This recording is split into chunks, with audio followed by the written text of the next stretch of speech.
And good evening, everyone. Welcome to Arcane Radio. I'm Sean, the Fork Chop Forker, joined by Lon Strickler from Phantoms and Monsters, here again this week with a fantastic show for you, our listeners, our great listeners. We call you the people of the Arcane. And Lon, how are you doing, my good friend? Been a busy week. I'm doing pretty good though. Kind of wore out, be honest with you, but it's been some interesting stuff It going has on. been a busy week. I know because I no sooner came back from Mothman and had to divulge into the world of everyday real life, which sucks, but Mm, someone's got to do it. that's the way it So goes. I was there doing that. I was on an 8-day bender of work, and now I'm back today, and we're gonna have a great time. Great time. Yeah.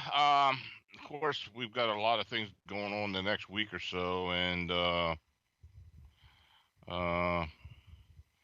you know, with this dogman thing in Central PA, and of course, I'm going to mention tonight's guest, Mr. Stephen Ellis, who's he's kind of been researching the paranormal for about 40 years, but specifically the afterlife, reincarnation, and such. So he wrote a book a few years back titled Explaining the Unexplained, and he's going to be joining us a little bit later tonight, and we'll see what he has to say. It should be very interesting. But as far as what's going on with us, well, I had received a really interesting report this You always week. get the interesting stuff. And well, yeah, but it keeps things going, and of course, we're in a position now where we can actually, go out and check these things out. Um, unlike the dogman situations that's been going on in Central PA. This happened in this was a flying humanoid encounter that had multiple witnesses near Littlestown, PA. Now, Littlestown, PA is in south central PA in Adams County, and it's just a stone's throw from the Mason-Dixon line. So it's almost into Maryland. It's in that area there, and it's approximately 5 or 6 miles from Gettysburg. So anyway, I got the report on the 25th, and this is what the witness had to say. He said, "Me, my wife, and three daughters are driving down a dark road in Littlestown, Pennsylvania, about 10 o'clock at night. My wife was driving, I was in the passenger front, and my three daughters are in the back of the minivan. We were coming around the turn, and my wife and two of my daughters screamed out and said they saw a human sized butterfly pass in front of the minivan. It flew about 20 feet in front of the minivan and straight across the road and then disappeared. They say it looked like a giant butterfly wings with no head and was moving very, very fast. I didn't see it because I was looking out the side window, and he said it just happened a few days ago. Now that's all I got from the by email. So of course they did give me contact information, and I got on the horn immediately with these witnesses. Um, they added that this encounter occurred on September 23rd at around 10 p.m. on Teeter Road, which is southwest of Littlestown, Pennsylvania, near the Quail Valley Golf Course, and it's approximately a mile and about 1.3 miles north of the Mason-Dixon line. The driver, which was the wife, and the two oldest daughters, who were 18 and 13, witnessed the being. It was described as a 6-foot human form with no visible head, similar to some of the Mothman descriptions, with huge butterfly like wings. Now, one of the daughters said the wings looked more like a large angel wings. Uh, the wings had no feathers. They were covered in skin or other type of membrane. The color of the body and the wings was light, almost a whitish pink hue. The being quickly flew directly across the road, about 5 foot above the surface. It was well illuminated by the headlight and was about 10 to 15 foot in front of the van. So it was fairly close. The wings did not move or flap. It came from the area of the golf course and moved south across Teeter Road into a small patch of woods. Now, it's obvious to me that this encounter shook these witnesses up. I mean, even to the point where their voices were shaking and they were strongly emphasizing what they'd seen. And in fact, one of the girls wouldn't even talk. She was that shook up. So, I think it's important to note as well that this location was approximately 11.4 miles southwest of my initial sighting of the Kanawha Phantom. Now, I'm not saying that this is what that was, but it just seems very interesting that, this is another flying humanoid type being seen that close, together. So, who knows? Who knows what's going on? But I am going down there. I am going to go up there and check that out. I'm going to look it over sometime within the next week or so and see if I can get a hold of witness. Maybe one of them will go out with me. Now I do have some. I did put some images on the website from Google to where this actually happened. Being a night, pretty open area other than where the woods where it went into because it was coming off a golf course. Uh, Now, I grew up around this area. I was born in Hanover, which is I born and grown and grew up in Hanover, Pennsylvania, which is only like 4 miles north of Littlestown and 4 or 5 miles north of Littlestown. So this Littlestown, Gettysburg, Hanover area, I'm very familiar with. So, but I've honestly, I've never heard of anything like this being seen there. So this is something new, and so being so close to the Maryland border, I mean, it could have been. I mean, it was heading that way, so it could have gone into Maryland as well. So that's all I know at the point. But it's a very interesting sighting, and that three people saw it, uh, substantiated as far as I'm concerned, and maybe something else will come up. Maybe somebody will see something else later. Well, I hope so. It's Yeah. really interesting stories that we're getting, specifically around these flying humanoid encounters, Lon. And I just wish we knew more about them. We had more answers to this mystery. Well, the whole Mothman thing, and then of course there have been some other type of flying humanoid sightings. Uh, I kind of really I shouldn't do it, but I kind of always classify as these things as basically being the same thing because you know, I mean, is it natural? Is it interdimensional? Is it something that's engineered or whatever? You don't know. I don't know. But this sighting in particular, just the way this thing was described, tends to make me think it may have been natural. I don't know.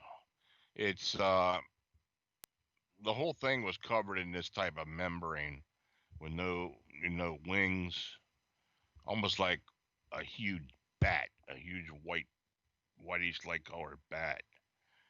Um, I don't know. But then again, it's Pennsylvania. You never know what's going to be seen in Pennsylvania. And actually, we got another. I got another report too, uh, from an individual who's going to start helping us with this Central Pennsylvania dogman thing. But he has sent Butch and I uh, a large dossier of dogman sightings in Pennsylvania and in the surrounding states. But he had had a personal encounter when he was younger, and he doesn't remember the exact date in 1960, 63, but it was on his grandmother's property. Um, I'm just going to go ahead and read what he stated. Then there's some other things I want to state after that. I'm not making an official report because it's so long ago, and I have always brushed this incident off. At the time, I was about 8 to 11 years old, and I can't recall what year exactly. He said 1960 to 63. Since this was many years ago and nobody believed me since I was a kid, I was spending the summer at my grandma's house on Shank Road in Middletown, Maryland, which is in Frederick County. As I had for a couple of years in a row, I welcomed the summers I spent with Grandma, except for the darn outhouse. And believe me, I can relate to that because I spent time at a relatives in the summer, and they had an outhouse. If I had to go at night, it was a nuisance having to take Grandma with me, which meant waking her up. It was an awful part of being there. Now, one late night, I had to get up and use the outhouse, and it was stark black outside. My lamppost or outdoor lighting lined the main lane. Grandma had electricity, but it was only for the house inside, oven, and appliances. She had a TV, a very old floor model, and nobody watched it anyway since there was not much TV on the Maryland Airways back in the early 60s. It had to be like 3 a.m. when I ventured outside. I didn't take a flashlight, and I didn't want to wake Grandma up for finding the flashlight or her to walk me to the outhouse. The outhouse was located far from the main grouping of structures on the property in the main house for obvious reasons. It was not a full moon, more like a half moon that night, but enough nighttime illumination in the sky that my eyes adjusted quickly to see the grounds. Now, I could easily navigate my way using Grandma's long and narrow flower garden as a guiding trail. My biggest fear was of black snakes and copperheads because I was warned constantly to look out for them. I made it down to the outhouse and don't even remember hearing the usual night noises like crickets and owls. It seemed almost too quiet. I I was a sharp and smart kid with a great imagination, but not enough to make this story up. I felt an uncanny sensation of being watched, and I started getting scared. I left the outhouse, peeked outside first, and for some reason, I wanted to run back to the house, getting to safety as quickly as possible. It was a rough and long run, and I tired quickly and began walking the last few hundred feet to the porch of the house. Something told me to look back where I had been. To this day, I wish I hadn't. What I saw was an impossible sight. This animal stepping through the backyard of my grandma's property, just past the garden, about 10 foot past the outhouse. It was this upright, furry creature with a dog wolf head. Now I have owned German shepherds from the age of 7, so the head was almost similar to the ears and snoot of a German shepherd dog. I stopped dead in my tracks, not believing my eyes because it was impossible. It had arms that had claw-like hands and hung out in front of it. As it turned its head, it looked right at me. The eyes looked yellow and super reflective. Chills shot up my spine as it quickly walked on two legs, and he said it looked like real dog legs bending backwards, traveling from left to right, past her garden, into the old gravel lane, then across into the thicket of woods where it disappeared. I heard the rustling through the weeds. It may have initially traveled from the usual full cow pasture that was up an incline past the spring and up to the cow pasture that was behind Grandma's house. I shudder to think it was hiding behind the outhouse I was in, but that is a distinct possibility as well. Now, ever since that night, after being teased of the cliche of seeing the big bad wolf at Grandma's house, nobody believed me and thought I made the story up for attention, like the imaginary friend syndrome for kids. From those teasing me, I just put it all behind me, buried the story forever, and never told another human being this tale until now. Now, I just turned 62 years old this year, and I'm sharing this tale with you now. like I said, it's too late not to too late now to submit an official report. I can't even remember which year it occurred, but I will never forget that creature until the day I die. Now, the interesting thing about this, in that area, that Frederick area in central Pennsylvania, excuse me, central Maryland and in the Piedmont, there is a legendary beast called the Dueo. It's the Maryland Dog Man. And what I found interesting in this account was that this same area, Middletown, Maryland, had a fairly well known encounter back in 1944. And in fact, it was actually posted in the Frederick News Post uh, in 1965, which was after this other sighting by, this newest sighting that I received. And it was titled The Mysterious Dueo Loose in County. And that happened on the outskirts of Gambrel State Park, which is right there, right outside Middleton. So, it had almost the same type of description. I don't think this witness was aware of that.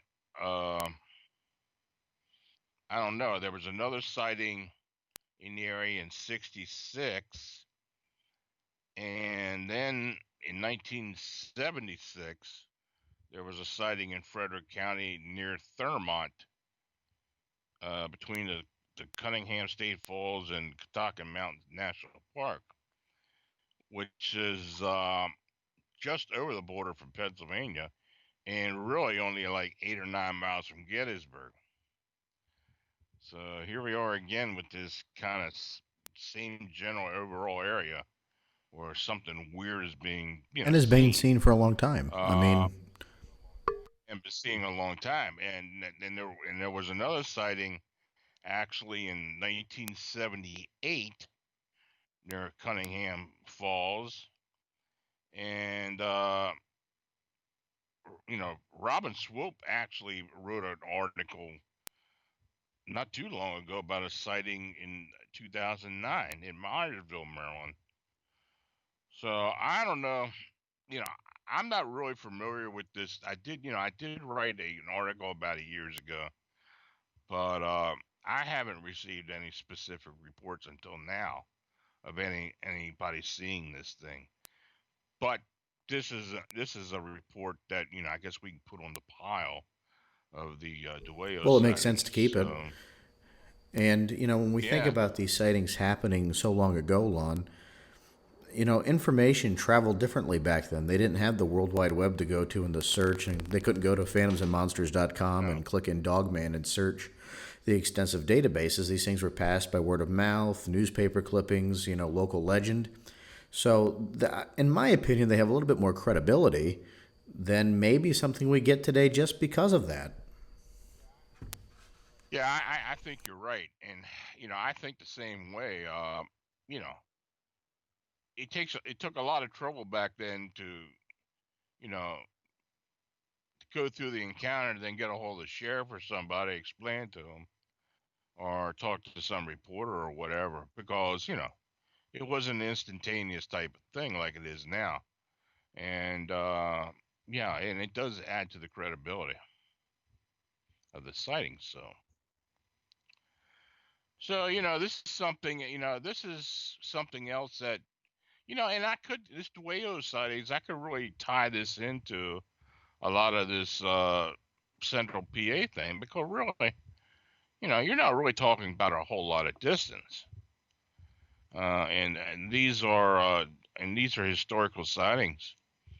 So you know, I don't know what Butch and them are getting into, but I thought it was kind of funny when you put the reference up about the silver Yeah, well, bullets we got to the be other day. prepared to take these things That down, and I mean that jokingly, of course. But we have to be prepared to go after these things with everything we got. But in all seriousness, I This has really, been on the forefront of my mind because of these recent sightings we've been getting in.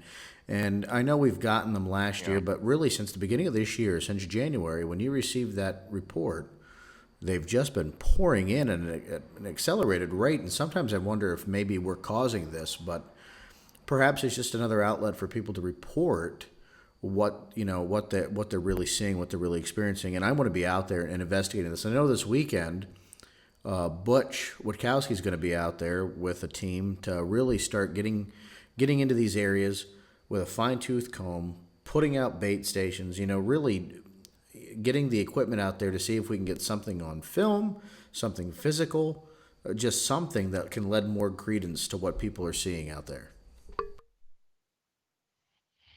Yeah, and the way they're going about it and the equipment they're using is actually something much different than anybody else that I know of is used.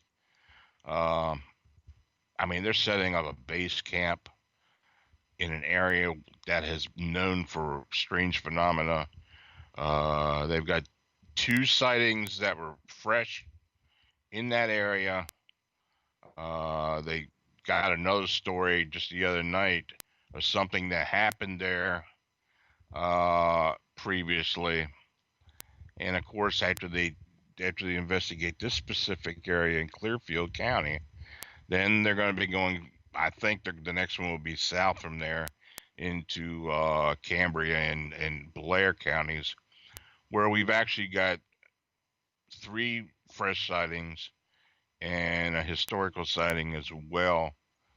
And then actually three of those sightings happened in one small town park, which is very interesting. So we'll see what comes up, but it's hopefully we can get some answers to what's going on here, and you know we'll see. Well, speaking about getting answers, tonight's show is going to be something a little different, something we don't typically talk about a lot, Lon. And it's mainly because I don't have any experience with it because I've never been there. But life after death, the afterlife, and all kinds of things that kind of relate to that. So tonight's guest is Stephen Ellis, is somebody I'm not familiar with, but Lon, he's been writing articles. And you've been posting on Phantoms and Monsters for some time now. And if folks you don't know what Phantoms and Monsters is, shame on you. You've been listening long enough. PhantomsandMonsters.com. So tonight about Stephen. Stephen Ellis is an author of the best-selling book Explaining the Unexplained. In the past, he has been a successful businessman as well as an economic advisor to former L.A. Mayor Sam Yorty. Presently, he is serving his fifth four-year term of office as a referee for the Superior Court of California. In 1979, while on a business trip to San Francisco, he had an incident involving a ghost that completely changed his life. This started almost 40 years of research into the paranormal. His research and critical examination of people claiming to have lived before has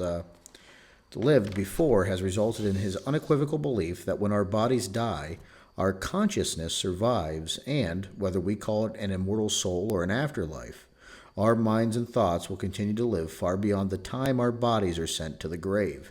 And it's going to be a pleasure to have him on the show here tonight with us, Lon. Something new, something different. We're going to have a little bit of fun. Yeah, I mean, this is something that I really don't research or look into. It comes up every once in a while in a case I'm involved with, and if I'm working with a client. But of course, I'm dealing with departed energies, and it's always been something that I've got questions about. So possibly Steve will be able to answer some of these questions. But it's an interesting subject, and it's one thing that's going to affect all of us eventually. So we'll see what comes out of it.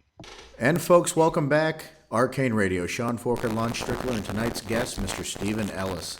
And as we gave his intro before the break, we're glad to have him on. Lon, go ahead and get us started. Well, Steven, I'm glad to have you on. Actually, I'm glad to be able to talk to you for the first time.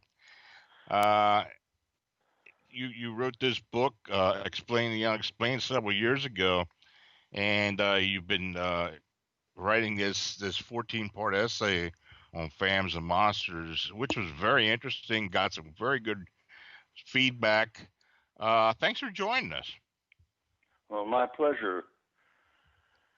It's interesting. It's interesting that you would note that if you read the book, you see, I take really a very different approach to the paranormal. I look at everything objectively and not with my personal prejudices or what I would like to be so or what someone tells me is so. It's really written objectively. I use the facts. You know, I'm a referee for the Superior Court, and I deal in facts. And so I try and deal that way with the paranormal, and it just has opened up a whole vista of interesting things. Well, maybe you can take us back to when you had your encounter 35 years ago, and we can go from there, okay? Okay, from San Francisco. Mm-hmm. The story is very, very simple. I had some business up in San Francisco, and I was going to be up there for about 6 months, and I did not want to stay in a hotel room for 6 months.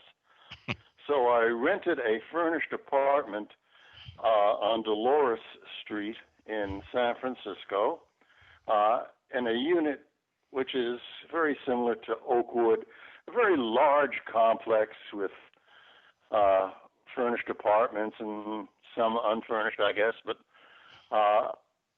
anyhow, my first night in the apartment, I went to bed, and I guess about 1 a.m., I just was not feeling comfortable.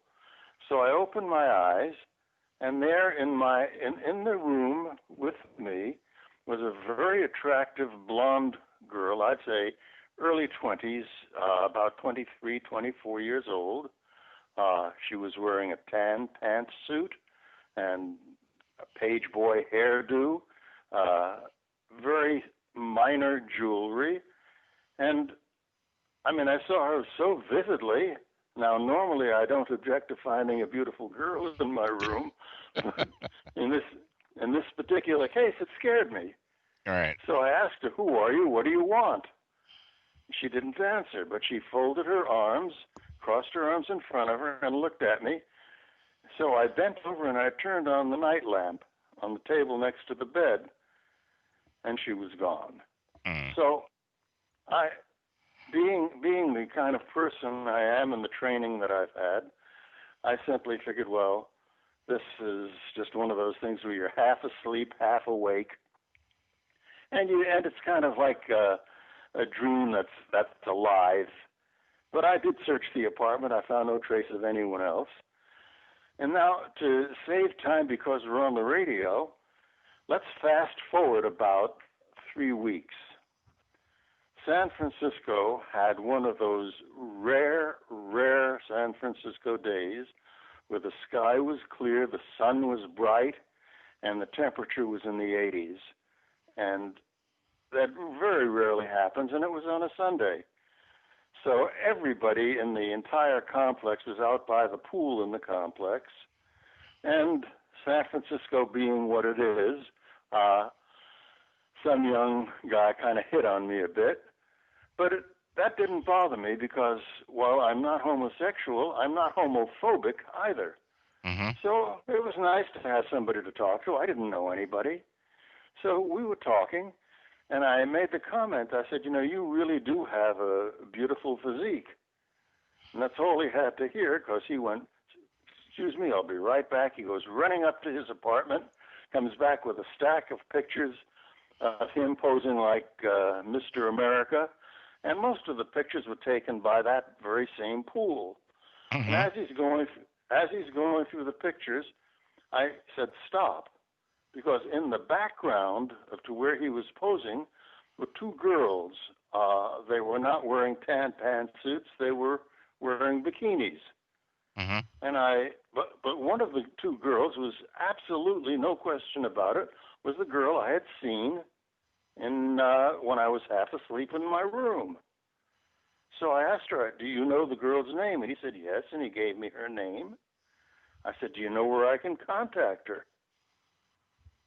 And he looked at me so strangely.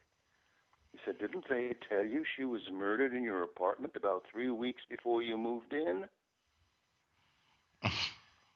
And that's what started me on a completely new branch of life, studying the paranormal. Is it possible that the walls that the inanimate walls somehow bore the memories of a horrific event that took place there?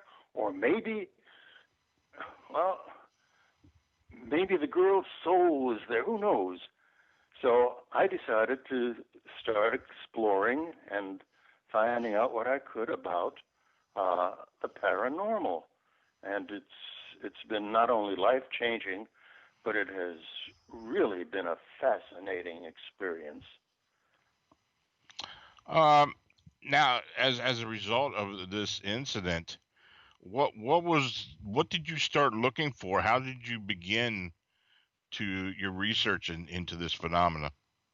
Well, the first thing I did was I wanted to check that she was really the same girl that was murdered in my room. It was the same one that I saw, and I went to the San Francisco Examiner's office, and I looked up some of the back issues, and I found that was the girl, and she was murdered by her boyfriend in that apartment. Then I went to the police, and the police were not very cooperative, but they gave me little smattering of information. Then I said, "Now wait a second. If that girl had an image in that room, how did that happen?" And so I decided that I was going to start doing some reading on it. And the more I read, the more I began to realize that there's a lot more to ghosts than just a white sheet saying boo. Right. So I did start to study it, and as I started to study it, I started to speak to others about it, and I found other people that had some ghostly experiences, and I spoke to them, and I think my training was enabling me to separate the wheat from the chaff, and those people who were just trying to make themselves look important or impress me, I was able to discard, and I found that there were an awful lot of people that had these experiences. So I actually put an ad in a newspaper up there. If you've had a ghostly experience, I'd like to talk to you. And I got a lot of telephone calls, and I interviewed an awful lot of people, and then I started to do some more reading, because if there were ghosts, what were ghosts? Is this the immortal soul that religion talks about? Is there actually another dimension that exists where dead people can exist? There are just so many questions that were asked, and I think I must have spent 1/3 of every week in the library reading on the subject. And then as I read more and more, I began to get into the field of reincarnation. Was it really reincarnated? Or somehow did these people bear the consciousness of people that had died? And really, really, really fascinating. And as I say, I look at everything objectively. I want proof. Now, you're not going to get proof like in a lab, but there is a thing called empirical evidence, and the empirical evidence began to become so overwhelming that I just started to talk to more people. I started to put out feelers, It's been an interesting 35 years. Yeah, I can say.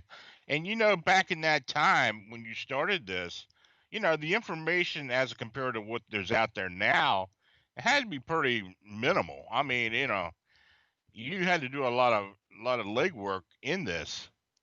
Yeah, I had to. I really did because, for example, uh, there's a thing that we all have called an electromagnetic aura. Hmm. It's there. Uh, you can't see it, you can't feel it, but you can photograph it with infrared film. And there was some experimentation being done by people who were interested in this electromagnetic aura, and they ran a motion picture, or I guess you'd call it a video, on someone who was dying, and in infrared, and when the person died, the aura stayed with the body for maybe 3 or 4 minutes. Then it began to rise and separated from the body. Hmm. And as it separated from the body, it just went up through the ceiling, and that was it. Yeah. It was no longer there. Now, to a rank amateur like myself, this was impressive. Yeah.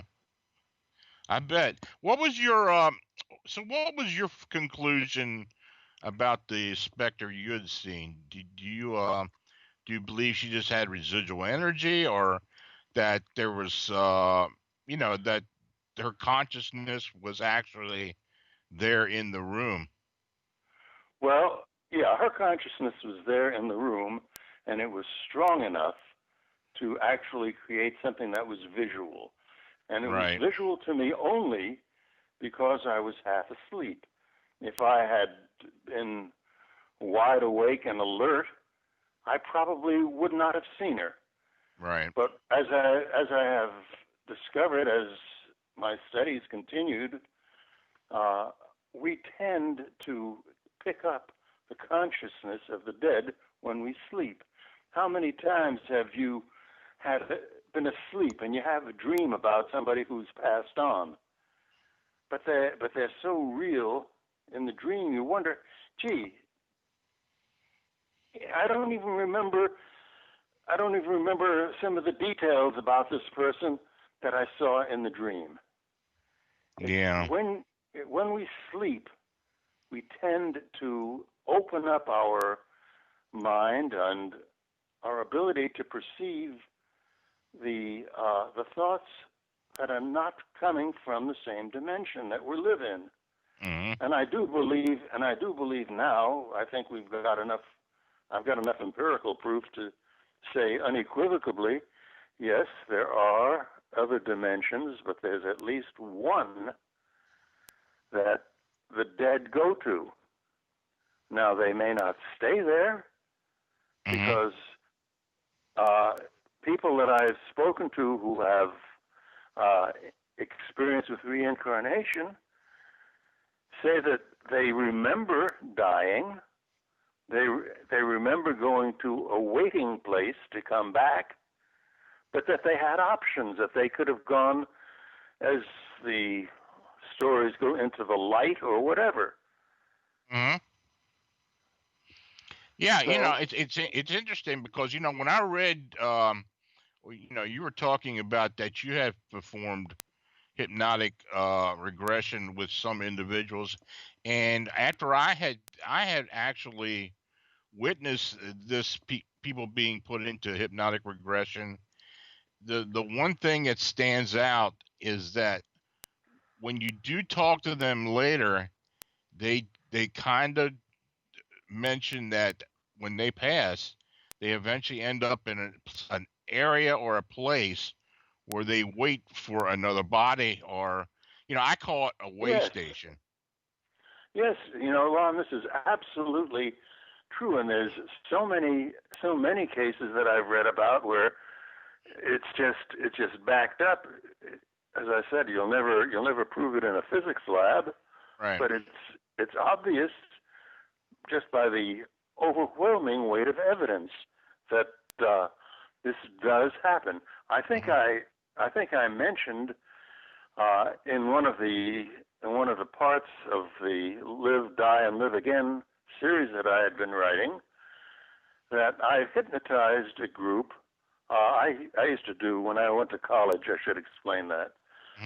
I used to go for weekends up to what they call the Borscht Belt, which is upstate New York, a bunch of hotels. And I was going to Long Island University, and I would go up on weekends and I would entertain, sometimes as a magician, sometimes as a hypnotist. And when I gave these hypnotism shows, I would try to make them as entertaining as possible and not get too far into it. But there had just been a book out called The Search for Bridey Murphy. Now, I'm sure you've heard of that book. Yes. And so, just in having fun, there was a girl who was one of the subjects. She was about 17. And I thought I would see what would happen if I tried to regress her back to the time before she was born, as was done with Teague, and she became Bridey Murphy. Well, this girl suddenly started to speak French. And I don't understand French, but I'm fortunate that one of the people in the audience did speak French.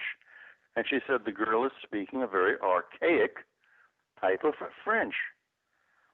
Well, I gradually brought her back, woke her up. Of course, she remembered none of it. But the thing is that I asked her, well, do you go to school? Yes. What are you studying a language? Yes. What are you studying? Spanish. Well, are any of your family French? No. Have you ever been to France? No. Have you ever been to a French-speaking country? No. Have your parents? No. So it certainly opened up a lot of doors with questions on it. Mm-hmm. Oh, absolutely. Yeah, I mean, it's like I said, I've also witnessed this, and it's fairly startling. Now we have, I have seen regression used in UFO sightings, or in particular alien abductions, and I guess the jury is still out on that, on how accurate that is, or if it's actually if it's something that maybe they're making up. I don't know. Well, that's my it's hard for questions me. on it. Is what's the Yeah. validity of the regression? Hypnotic regression, and I've heard it used many times. But how valid is it? Maybe you can Well, answer it, Steve. I believe it's very valid. The only problem is that it doesn't always work. I've hypnotized any number of people and tried to regress them back to a past life, and not been successful in doing so. But the couple of occasions when I have been successful are startling, and there's no really other explanation available. When you're hypnotized, you go into a sleep that's really a little different than when you go to bed at night. Right. The sleep is deeper. Your optic nerves, your ear nerves, your eardrums, they work differently. For example, I can tell a man who's hypnotized and put an 80-year-old woman in front of him and say, when you open your eyes, you're going to see the most beautiful, sexy, delightful thing you've ever seen. Hypnotized. And he'll open his eyes and he'll look at this 80-year-old woman, but what he'll see is the most delightful, beautiful, sexy woman he's ever seen. Now, why is it that the mind can override the optic nerve? In the same sense, I can tell him that every time I tap my foot, he's going to hear a song playing. I could give him the name of the song, and I tap my foot, and he'll hear that song. All of our senses, the five senses by which we live in this world, can be overridden under hypnosis, which to me means that when you're hypnotized, you're actually very close to another reality. And that other reality comes at you. When you wake up, you don't remember it. Sometimes you may have a dream a few nights later where some of it comes back to you. But in fact, you really don't remember because it didn't happen in this reality. It happened in a different reality. Now, whether that reality is really a different dimension, as I choose to call it, I can't say for sure. But it's very, very possible. In fact, I would say it's probable. Yeah. You know, you'd made a statement in the series where you said there was almost all who claimed the previous lay under hypnosis were people whose earlier lives had been cut short, some by accident, some by illness, and some by war. You know, I never really thought of that. I do know that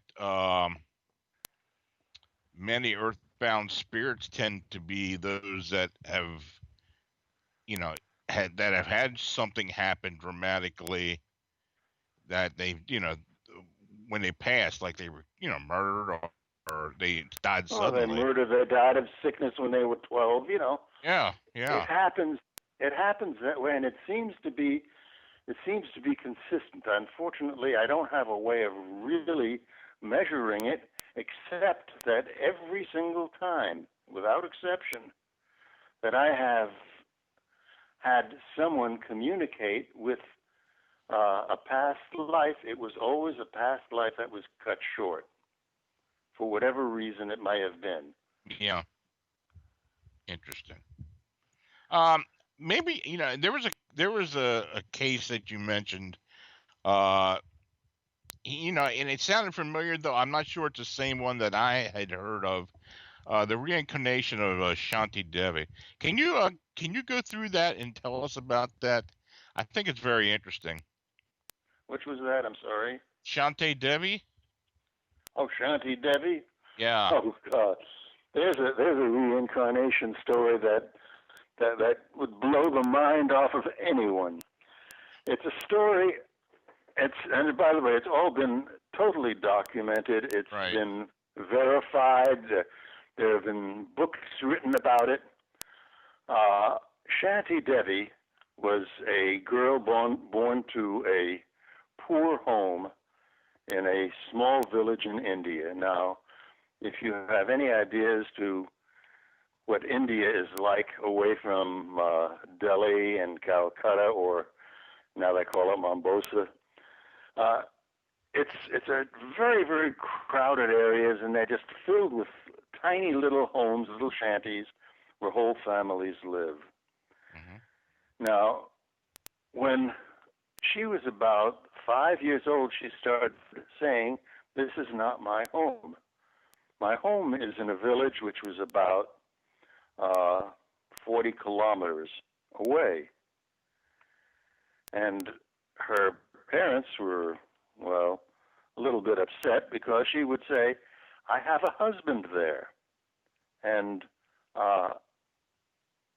nobody would listen to her. But when she went to school, in the first grade, she told the same story to her teacher. And her teacher was curious. And he said, "Well, tell you what, let me have the name of your husband and the address where you used to live, as you said, in a previous life." And he wrote a letter to him, just asked if anyone in his family had died in recent years.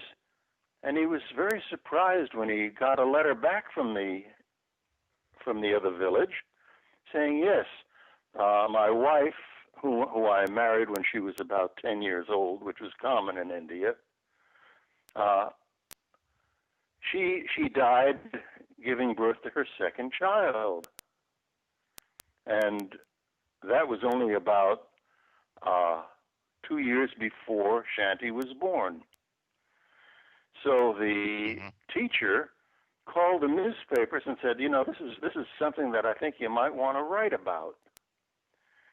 So the newspaper sent some reporters over to talk to Shanti Devi, and Shanti described her life in this other village, the house that she lived in, and so forth. And it made very big news in the Indian newspapers. As a matter of fact, it made news in the world newspapers. And so there was a group of skeptics that wanted to prove that this child was just talking through her, I'll be polite on the air, through her nose. Mm-hmm. And they wanted to just prove that this was phony. So they said, well, I'll tell you what, we'll take you back to the village and we'll let you identify the place that you used to live. And they took her on I guess a cart, bus, or whatever they had in those days. It was very early 1900s. And they intentionally stopped at a different village. And Shanti Devi, when she got out of the vehicle, she said, no, that's not my town. So they said, well, we made a mistake. We'll go on further. They took her to the right place where she said that she had been living before. And this time she recognized the town, and they tried to lead her in the wrong direction. But she refused to go. She knew exactly where she wanted to go. She recognized the house that she said she used to live in, even though it had been modernized a little bit, not too much. And then they even tried to fool her further by having some actor pretend that he was her former husband, while her former husband was hiding in the crowd. And she picked him out right away. Mm. Then since he didn't believe what this little girl was saying, she whispered to him certain things about his anatomy that no one but a wife would have known. Right. Wow. And he not only had to acknowledge the fact that she knew too much not to have known him intimately. And then there was a Nobel-winning author, I can't even think of his name right now, Sir something, who interviewed her and wrote a book about it, and it got international recognition. And the details that she gave of her previous life could not possibly have come from anywhere else. Mm. Now, the question is, though, was she actually reincarnated as a little girl? Or somehow was her brain open to picking up the waves of the dead woman who had died there? Yeah. And of course, now they were probably Hindus, and the actual religion of Hinduism, I mean, reincarnation is part of that religion. It's, a lot of what they believe in is based on reincarnation. Did anybody in the religious community make any statements that you know of about this? Well, none that I know of. I'm sure, absolutely positive, that someone from Hindu religion had something to say about that, the story of Shanti Devi. I mean, it would be just so unlikely that they would bypass a proof of reincarnation. So I can't say that I. Pardon? It's a fascinating story. It is, and it's just one of many. I mean, I could I could give you the story, for example, of James McCready. There's a little boy recently, about, maybe 10, 15 years ago. His name was,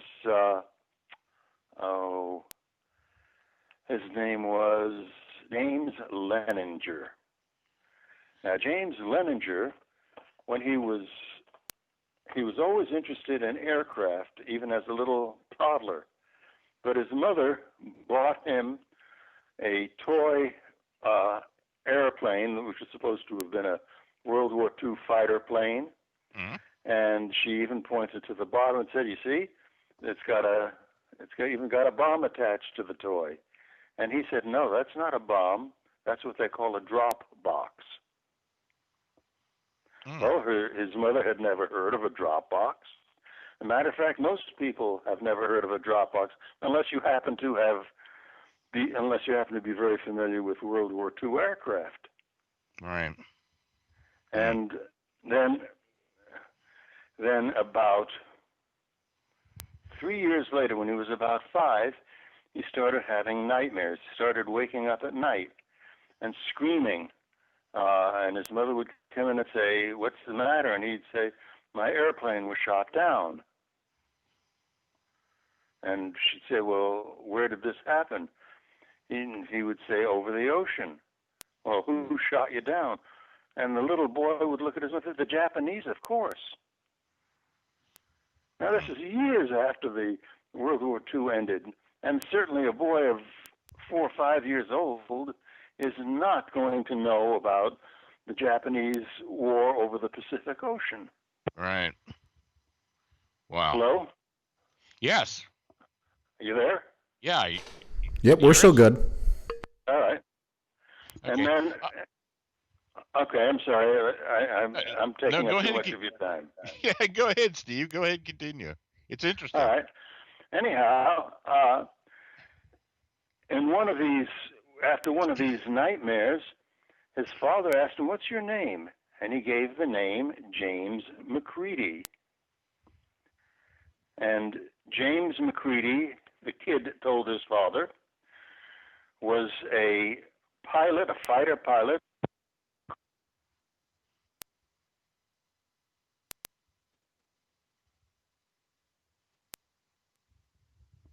Did we lose him?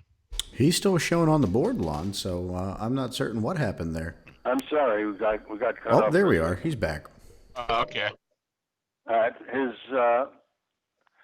McCready was a fighter pilot on an aircraft carrier called the Natoma Bay. Now, the Natoma Bay was a very small carrier and not very well known, but the boy not only knew the Natoma Bay, he told his mother that she didn't make meatloaf as good as they did in the mess hall on the Natoma Bay. Someone's in trouble. Yeah, that. So I mean, but the thing is that there are not just hundreds, there are thousands of stories like this.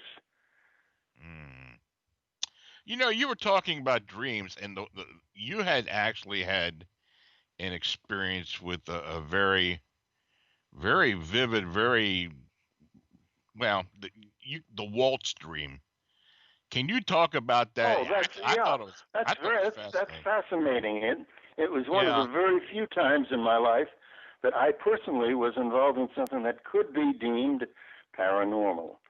Yeah. I went to France with my wife, and we stayed at the Intercontinental Hotel, which is just across the street from the Louvre and the Louis XIV Palace. Now, the first night I was there, I was dreaming, but I heard a string quartet playing a waltz. Now, I may be old, but I'm not so old that I would know string quartet sounds nor waltz sounds. But they were playing, and I'd never heard this waltz before. I could probably, since that time, I've listened to hundreds of Strauss waltzes and so forth. But this was none of those waltzes. And it was so intense uh, that I thought maybe I could write the music down when I wake up, but I couldn't. But in that, with that waltz was coming from an alcove above a huge dance floor. And there were 4 violinists in that alcove, wearing white wigs and long brocaded coats, that were playing this music, and people in what looked to me like a movie set were dancing. And I suddenly realized, hey, wait a second.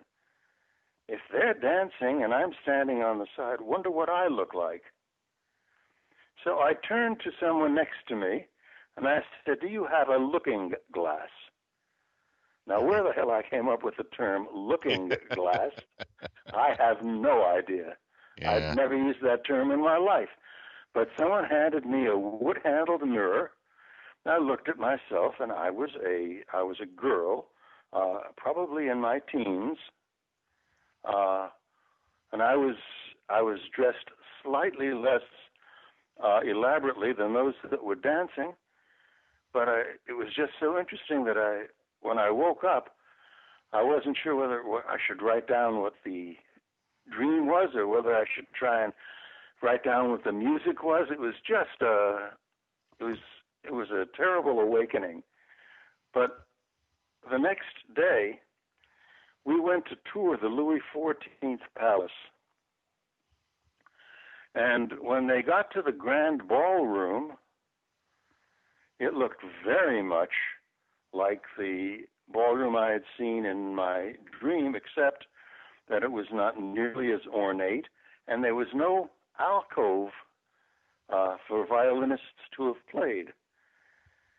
So I mustered my courage, and I asked the guide, I said, was there ever an orchestra alcove up there? And he said, yes, there was.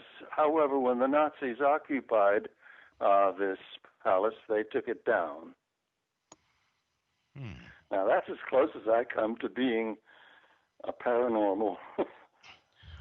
Well, you know, that's, and have you ever had anything even similar to that happen again? No. Unfortunately, I would have looked forward to it if I would have probably slept with a tape recorder under my pillow or something. Yeah. And it just seems, it seems odd that, you go to someplace new, someplace you've never been, I mean, in your current life, but possibly had been in a past life, or that you were just picking up some type of, I don't know, some type of memory picking up from somebody's thoughts. Yeah. Some deceased person's thoughts.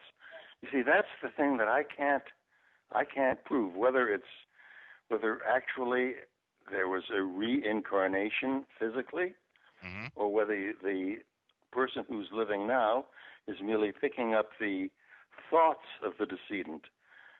But the key to it is that it really doesn't make any difference.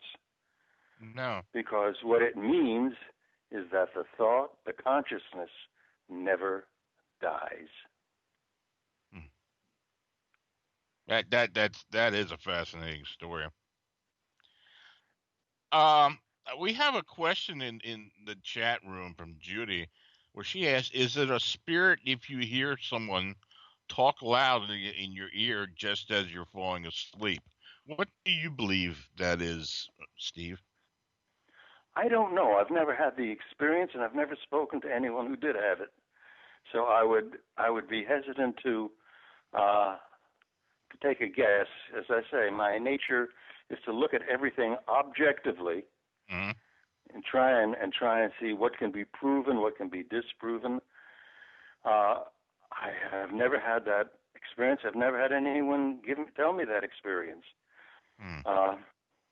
I wish I have heard that. Now, I have worked with clients, and I do know of at least one client who mentioned that to me, but like you, I have no idea what that was. I do believe that when we are going to sleep, that there is a brief period before you go into, I don't know, an unconscious state that I guess you're susceptible to hearing voices, and I do believe that's the case. Where they come from, I kind of refer to them as astral chatter. That you're basically in a state where you can pick up these type of voices. Now, where they come from, that's another story. Come from another dimension, possibly. Uh, does the veil thin enough at that point where you can pick that up, or are these conscious thoughts and memories coming from this plane? I don't know. Well, since the eardrum and the optic nerve both seem to be unnecessary when you're asleep or when you're hypnotized, yeah, I would say there's a possibility that you're picking up sounds, voices, maybe even full sentences. I don't know, but I can't really say this with any firm backing because I've never run into it. Right. Hmm. Do you have anything, Sean? Yeah. It's been really fascinating. I learned quite a bit. I'm really glad that you've joined us, Stephen, and shared some of these stories. One of the things I've always thought about is, that feeling where you meet somebody and you're like, oh, I've met them somewhere before. Like you have that deep gut instinct that you've met them. The deja vu, I guess, is, that's all got to be relative, right? I've had that happen. I have had that happen. I've had it happen where I meet someone for the first time and we're talking, and all of a sudden it strikes me, hey, wait a minute. I've had this conversation before. Mm-hmm. I know when I first went off to college, I went to New Orleans, and I'd never been to New Orleans in my life, but I knew where everything was in that station. And I had the strangest feeling that I'd been there before. Those are deja vu things, but I think they're so hard to substantiate with facts.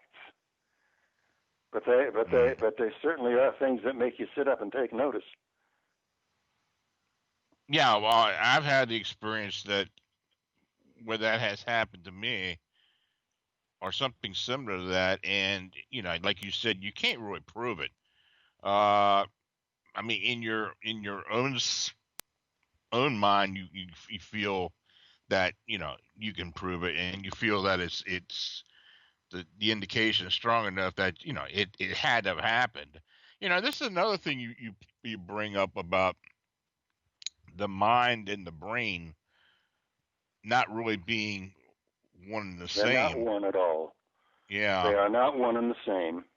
Of that I am absolutely 100% certain.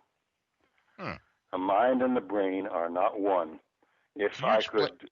Yeah, could you explain a little bit of that? Sure. I look at it this way. Your brain is the computer, but your mind is at the keyboard.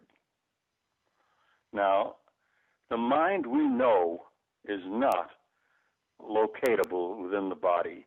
So let's assume that the mind is any place else in the body besides the brain. It doesn't make sense to say, well, my brain is in my toe or in my butt. The fact is that the mind has to be located external to the body, because what we call our mind is really just listening to our own voice talk to us. Mm-hmm. And if it's external, where would it be? Well, the only thing I can think of, the only thing that makes sense to me, is that the aura has our mind, our consciousness.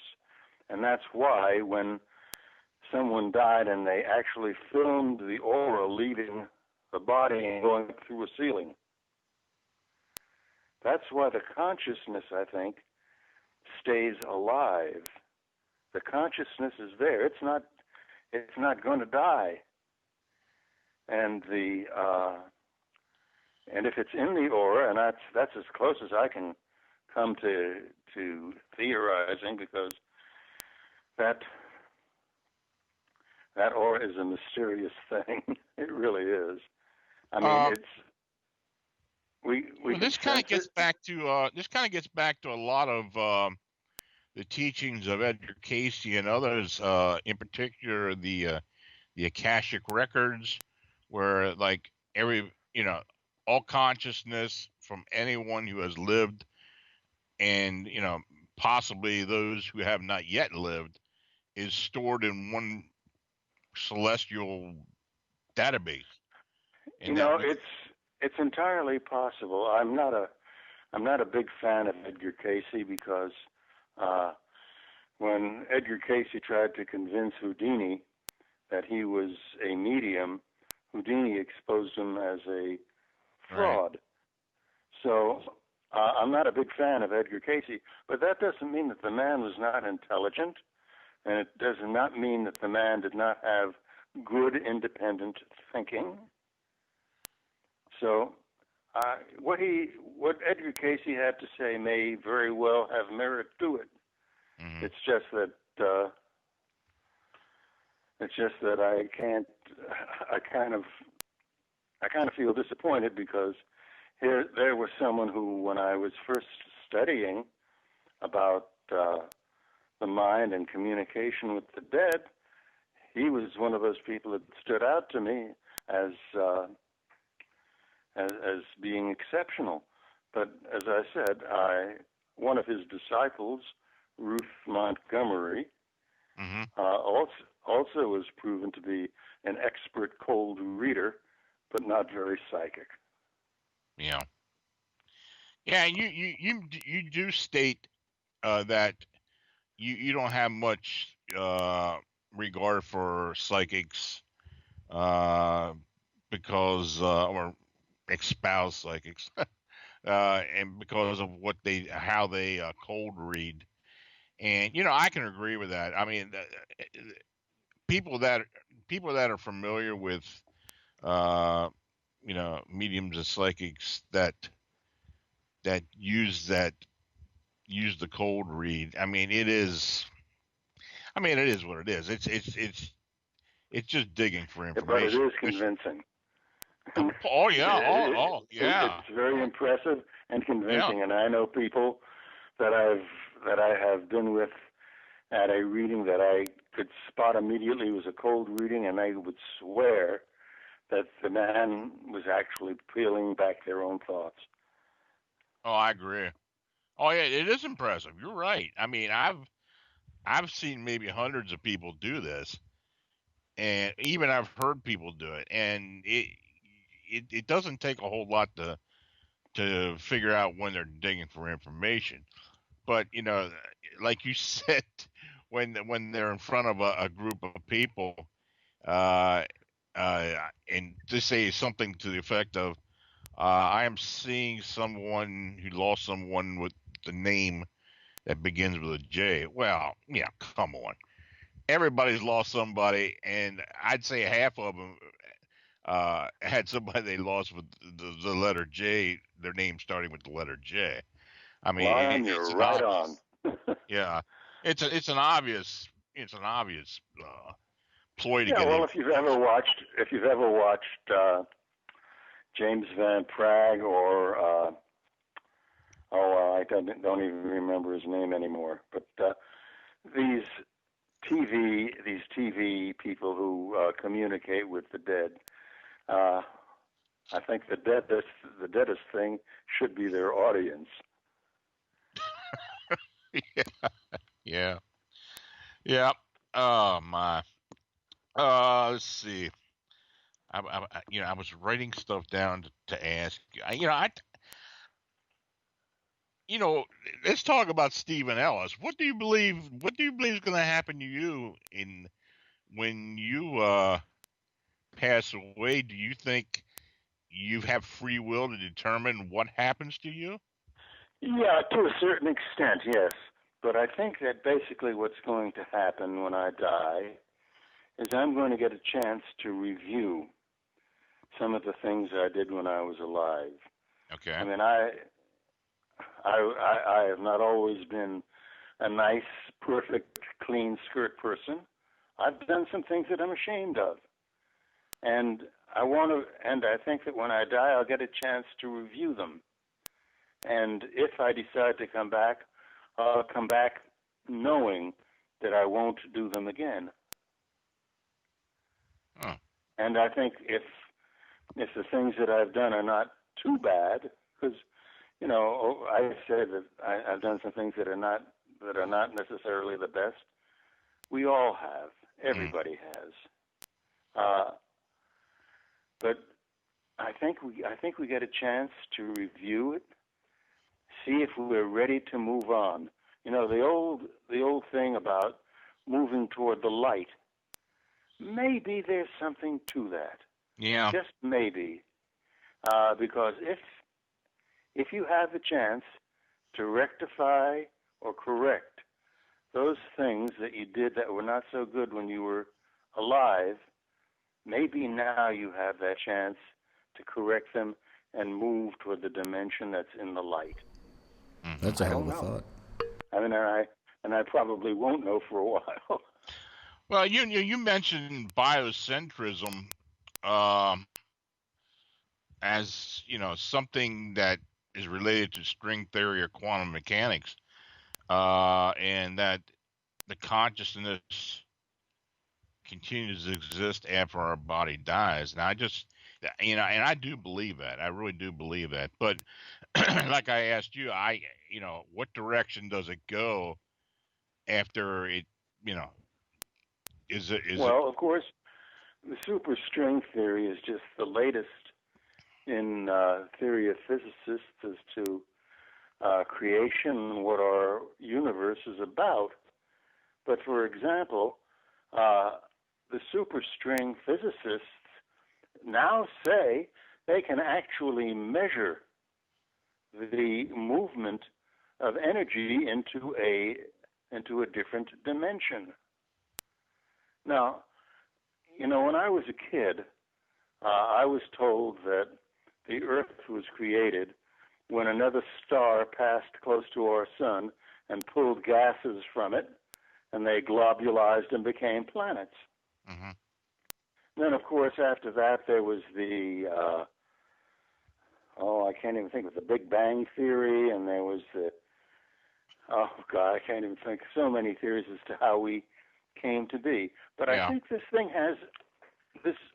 superstring theory has some very interesting merit, because if they can measure the energy going to some place that we can't see, feel, hear, taste, touch, then it's proof of another dimension. I had an interesting experience just the other day when someone said, I believe that there's another dimension right where we are. And I said, well, what can you do to prove that? He says, I can't. He says, but it just makes sense that rather than be someplace that we're not, maybe it's the same place that we are. It's just that it's not sensitive to our five senses. Mm-hmm.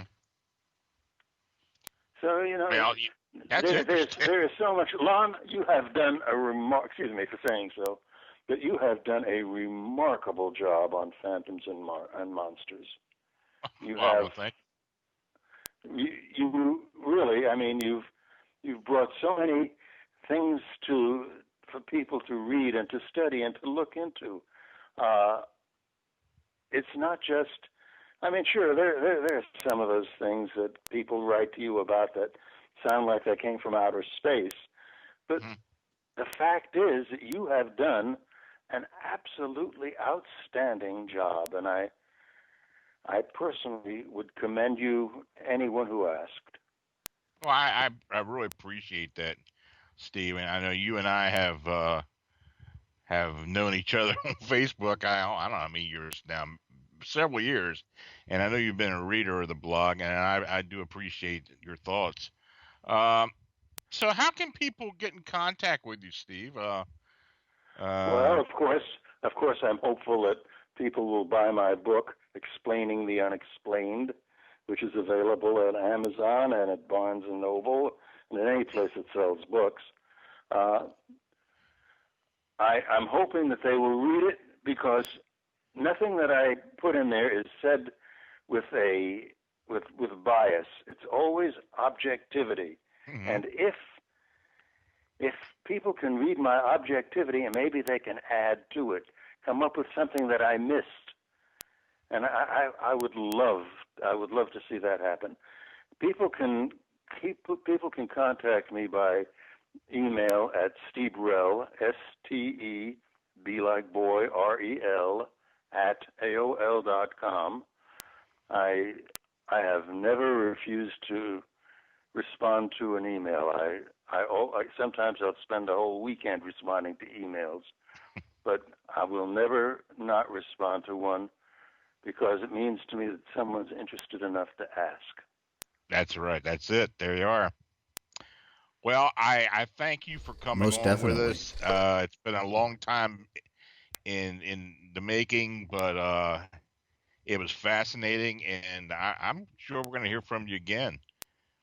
Well, I'd be pleased to be a guest again. All right. There you are. There's Stephen Ellis. Thanks again, Stephen. All right. Bye. Thank you, Lon. You take care now. Wow. What a show. Lots of information there, Lon. Yeah, Really good stuff. yeah, yeah.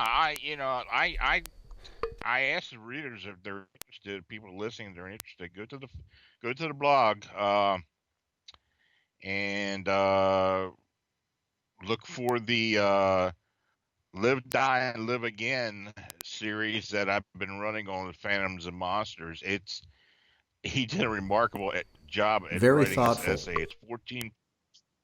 Yeah, it's a lot of good stuff in there, and it got me thinking about a lot of different things that I never really thought about. But his experiences, especially the waltz that situation, I'm one of these people that I do not remember my dreams, but when I do remember one, it's normally something that's very, very unusual, something that's much out of the ordinary, and I usually try to write it down and get some information on it because it's something that's not the norm for me. And I imagine that's the same with a lot of people that they just don't remember they know they went through something in while they were sleeping, but they can't I remember it. remember the important ones And myself, the ones that really resonate, that have meaning. yeah, yeah. But next So week, Stan Gordon. Stan comes back and he's got a new book out called Astounding Encounters, and he's got a few news stories from the state of Pennsylvania. Got to Uh, spend some time with him last week at the Mothman Festival. yeah, And you did. Yeah, you did. He mentioned that. I talked briefly with him, and there's one thing I do want to mention, and uh, this is on a personal note. I want to thank each and every person who has been supporting myself, my family, and especially my wife, Vanessa, who was diagnosed with cancer back in January. She's been going through a lot, and she's the chemo has really taken a toll on her, but she's getting through it. She's getting much better, and the fact that so many people stepped forward and donated money and their time and efforts and thoughts and prayers meant so much to us, and we are eternally grateful. well, I think I could speak for the listeners and myself, Lon, where we thank you for continuing to come on here every week and continue to entertain, even though you have so much going on in your own life, taking that part of your, that time away to spend some time with us each and every week. We really appreciate that too. And I'm sure all our listeners would personally say you're quite welcome, and thank you. And for me, it's a pleasure being your sidekick here each and every week. And we're going to keep doing this until we can't do it anymore. But I'm so glad to hear that Vanessa's doing well and that you yourself are in better health and better spirits. Yeah, well, I just wanted to mention something. I really haven't said anything on the radio about it, but I figured it was time to do that. I've said enough on the blog, so I just wanted to mention it. So next week, folks, Stan Gordon will be joining us. We're going to be talking about a lot of different things. Stan's aware of some of the situations we've been investigating lately. So we're going to talk about a few things, and it should be very entertaining. Yeah, and before we go, there's a couple things. Lon and I always talk about stewardship being very important, a part of what we do.